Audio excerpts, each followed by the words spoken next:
This was just starting. I wouldn't break down now.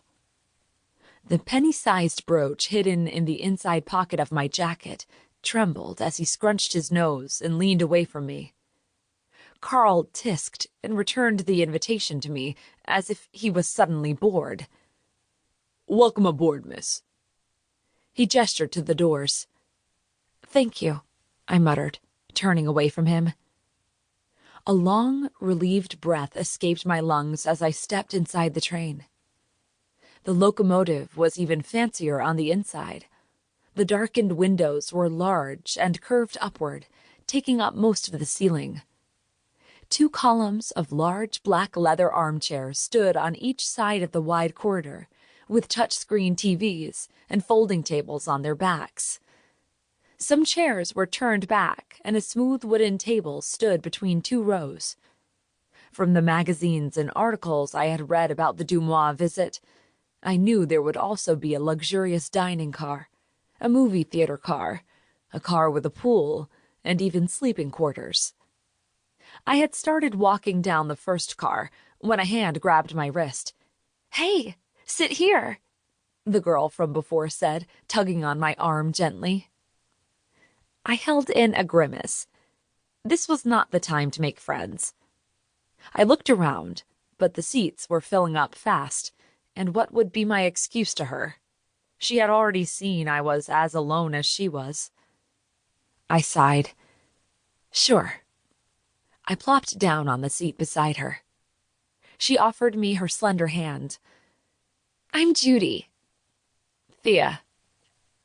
I looked at her once more as I shook her hand firmly. She was probably my age, 19 or maybe 20, and she was pretty, with auburn hair and tanned skin. I pulled my hand from hers and settled into my seat, looking straight ahead. The girl, though, didn't seem to get the hint. "So, how long have you been trying to visit DuMoir?" I suppressed a groan. 2 years. "Oh, you're lucky." I frowned. Was I? They don't allow visitors younger than 15. "True, but my entire family has been trying for years, and finally I got the invitation." She tilted her head. "So, why do you want to see Castle DuMoir?"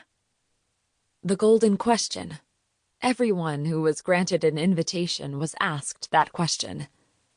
I clasped my hands together on my lap, glad I was shaking less and less, and told her what I had rehearsed for months now.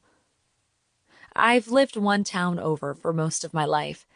There's nothing interesting around here, except the fact that there's a mysterious castle close by. Who doesn't want to see it? To know the faces of the lords and nobles living inside it." Her grin was so big I thought it would blind me. "Exactly. I don't live in Crimson Glen, but my grandparents do. My parents were raised here until they got married and moved away, but we visit often. I've always dreamed of seeing the castle in person, to meet a prince, or a lord, or a royal guard, and—" Her cheeks gained a red tint, and she quickly averted her gaze.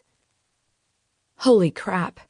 This girl thought she was headed straight to a fairy tale. Cinderella going to meet the prince at the ball. Poor girl. My anxiety and nervousness were replaced by a white-hot anger. Anger for this girl and her dreams.